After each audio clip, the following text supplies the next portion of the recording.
Hello and welcome to this review of my Chicony KB-5162F.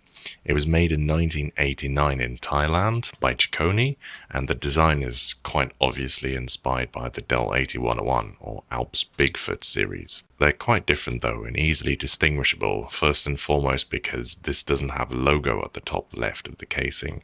It has a Opus sticker at the back of the keyboard, a company that I've never heard of, and supposedly Chicony made this keyboard for them. The keyboard is also different in a fair number of other ways, but we'll get to those as they come along. The back of the keyboard reviews a few small stickers. The model sticker in particular here is particularly curt. It only says KB5162. It doesn't say Chicony or an FCC ID or anything like that.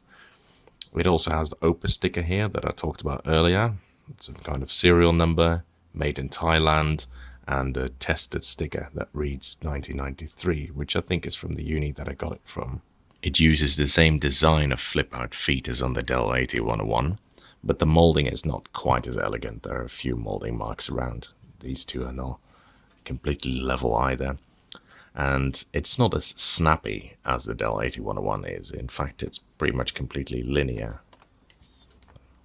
There's no springiness in this whatsoever.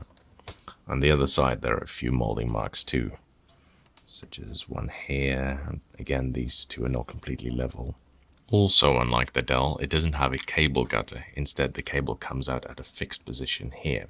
It does have a little bit of a coil in it though, and it has an XT80 switch, which the Dell doesn't have. That one only ever came with an AT connector and AT protocol, or a PS2 connector. I got this keyboard for free from the uni during one of their cleanup rounds, and it appears to have been lying in a cupboard for about 20 years unused with the dust cover on, which is this thing here. It was originally very dirty, but as a result, it's in an extremely good condition. There's no yellowing at all and virtually no dust in the keyboard, and I still didn't even clean it, and I mean it looks in an immaculate condition, so it's a very good deal this. I think something must have been stored on top of it for a very long time though, because some of the switches had lost their clickiness. Fortunately, Alps switches are very conveniently designed, and it's pretty easy to restore clickiness to these switches. Simply take up the keycaps, unclip the housing, and you can access all the parts inside the switches very easily. I have a video tutorial on how to restore and maintain Alps switches. In fact, it uses this keyboard to demonstrate it. So if you're interested, check out the link in the video description below. Like most Alps boards, it has a metal mounting plate, and the one in this one is fairly thick and looks quite elegant in fact. It also has a fairly tough outer plastic case. So overall it's pretty tough and quite well built.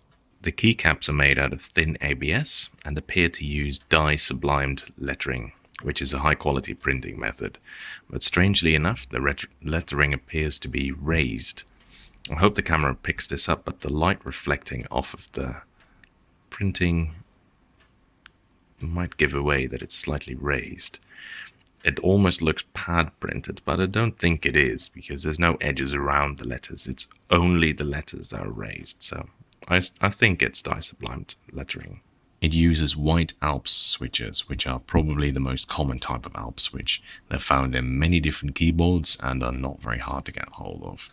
They're fairly stiff at around 70 grams, and they're clicky switches.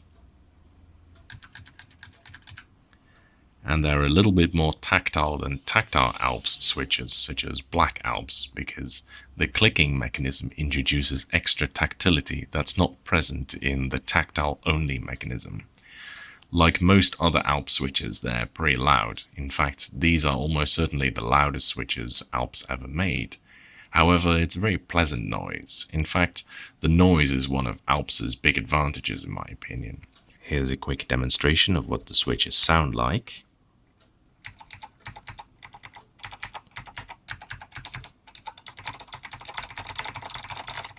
So really nice noise, I'd say. These white Alps are not quite as smooth as the blue Alps that preceded them, and they sound a little bit more high-pitched as well. I'll compare the two quickly. These are white Alps, And these are the blue Alps from my Acer keyboard.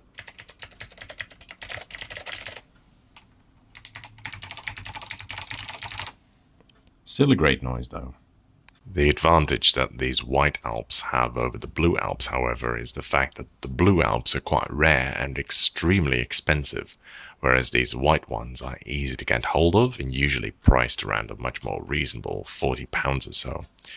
All in all, they're great switches. I love using these, and they're excellent value for money. They're great for typing and pretty okay for gaming as well, unless it's particularly tap-happy work.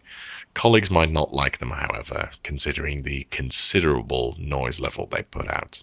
One thing I can't really get used to is the layout, specifically this tiny 1-unit backspace key, which is a common byproduct of having a big-ass enter like this, which became popular after the Model F80, I think, introduced it in the early 80s. A lot of other companies followed suit with this layout. It's because the enter key takes up more space, so you need to put the key that is occupied by this space in a different place. But instead of putting it here and having a tiny backspace key, I'd much rather they move this key here like Focus did, or to the right of this shift, because this tiny backspace key really pisses me off. All in all though, this is a great keyboard. I'll happily recommend White Alps to anyone who likes clicky switches, because they're really nice. And the build quality of the keyboard is very good. You'll need an adapter or a converter of some sort to get it working probably, and it doesn't have Windows keys obviously, but I'd say neither of the two are particularly critical issues. That's it for this review. Thank you for watching, I hope you enjoyed it, and here is a typing demonstration of me typing on this keyboard.